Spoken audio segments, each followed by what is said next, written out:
When I was a kid, I started making home movies on VHS and high 8 tape, sort of genre spoofs like a lot of young kids do. And then at some point somebody gave me a copy of a book by Lenny Lipton called Independent Filmmaking, which is a fairly classic sort of analog film manual, but it also had a chapter about film laboratories. Though it's a topic that I think even seasoned filmmakers find can be a little intimidating, for me the chapter made clear that darkroom photography and cinema processing weren't really that different. I knew that I could do tests with short bits of film just by dunking them in buckets of chemistry. And then kept doing that as a cheap and easy way of getting messy results sometimes, but getting fast results and not having to always wait on a lab. And just so much of the time, I just wanted something that I could project immediately and see. And so learning to do my own processing was a nice step. I was living in Montreal, and I had reason to want to move back to British Columbia, where I'd gone to high school. And there was an ad I saw at Technicolor in Vancouver. They had a motion picture lab, and they were looking for a film processor. So even though everything I'd done to that point was processing my own Super 8 or 16 millimeter films in buckets, this seemed like maybe I could pull it off. And they hired me over the phone, and I moved out there and started processing, instead of short movies of my own, movies from the Marvel franchise or from the Twilight franchise, or different TV shows as well. The guy who had owned that lab and sold it to Technicolor, he was still working there, and he just said, "You should run from this. You should get away from this. You're too young to get into this." And he, more sagely than I knew, he said that it would qualify me working there. It eventually was the case around 2010, I believe. Labs started to close. There had been a writer's strike. There had been an economic recession. And soon also you'd have a thing happen where all of the motion picture chains switched to digital projection. And that really took away from the labs a huge amount of their income.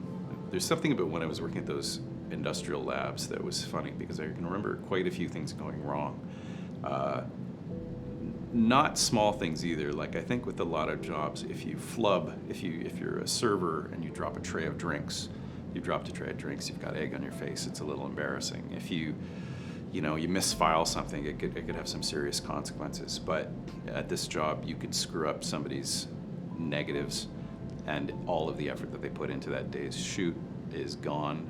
At an industrial scale, it would put the fear in everybody working in the lab that not only is that day's work lost for that shoot, the entire studio might lose confidence in your lab. So there was a lot of pressure to always, it seemed like we're doing everything perfect. Kind of like the least glamorous part of making a film. I mean, it's not really any part of a production chain that anybody would focus on. Those people never get the credits on an end crawl. It's just a company's name and that's it. And it was usually, like I said, it was quite intimidating, even for an experienced DOP or director. I remember at the end of the Technicolor Vancouver lab, I was still, I think, the most junior person working there. They'd let everybody go, and then they just kept a skeleton crew, and I was asked to stay and be the final processor that they had there. Just watching the end of an industrial lab in its last days, it's interesting. I remember everybody being really bereft. I mean, they're sad. Some of the people, they don't have a plan B, really. They've been doing that for a long time. And then universally, everybody's attention turned to, what are we going to do with all these film elements? Because a lot of times a film production will just leave its negatives at a lab because they're going to have a continuing workflow with them, or they might want to order prints later on again. So we had stacks and stacks and stacks of productions. International clients too. I remember there was some Bollywood film we had in a burlap sack for some reason, and we had to repatriate all these elements always, and we had to figure out who wants them. And in some cases, we couldn't find out. I mean, but there was a bit of a scramble to try and get films back into their owners' hands. And failing to be able to do that, I remember people wearing rolls of 35 millimeter films as cone hats. I remember just stuff being shredded. We'd recycle a lot of film. It was like the fall of Rome, though. It was a little tragic seeing this beautiful, beautiful business built for one purpose, just knowing that it was over.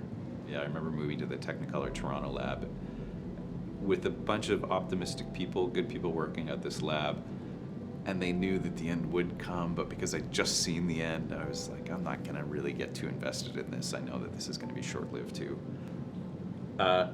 What was merciful was I heard from a filmmaking peer that this university had a lab, and it's been running since like 1970, I think.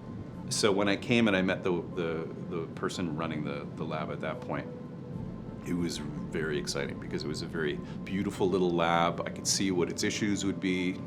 They were happy to hear that I was commiserating with them about problems that probably no one else understood.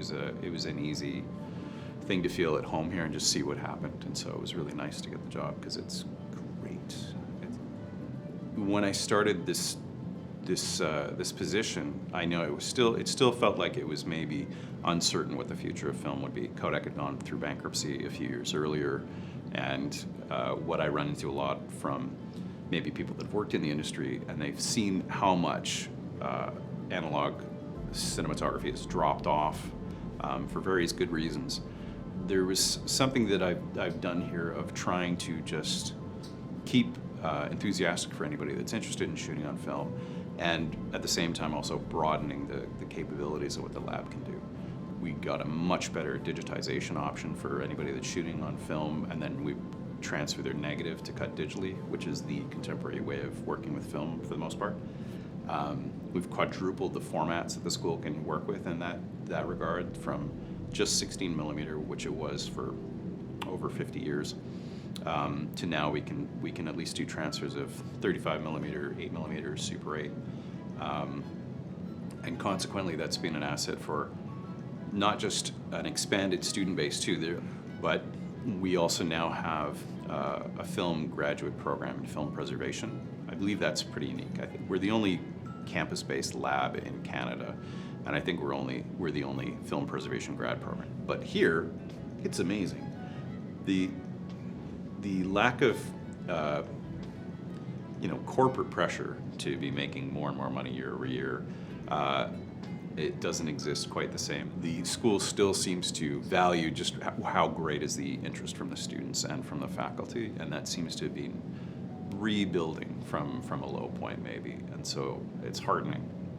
Sometimes complaints or protective, grumblings from profs sympathetically to students that, shooting film is really expensive, but strangely, this lab has been able to keep pricing for our students low enough at the same time as a massive inflation spike that we've all suffered that actually feels like it's getting cheaper and cheaper by comparison to anything else. I mean, you could get your neg and scan or neg and print here for probably less than the price of taking a date out for dinner, and that, I don't know if the date's going to be around the rest of your life, but the film will, so it's a good investment. It's quite amazing to end up doing this job. It's nice because I can appreciate every single day of it, because it's such a rare position to have, but that also makes it easy to be really encouraging and really open to sharing it with students as well.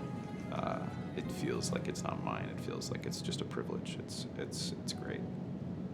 I would definitely encourage you to keep your skill set diverse if you want to be a film technician, and that's challenging because even with our own technician here, there's just not so much to do with fine repair of camera equipment. But in terms of if you want to be a technician with analog film, the world sure needs you.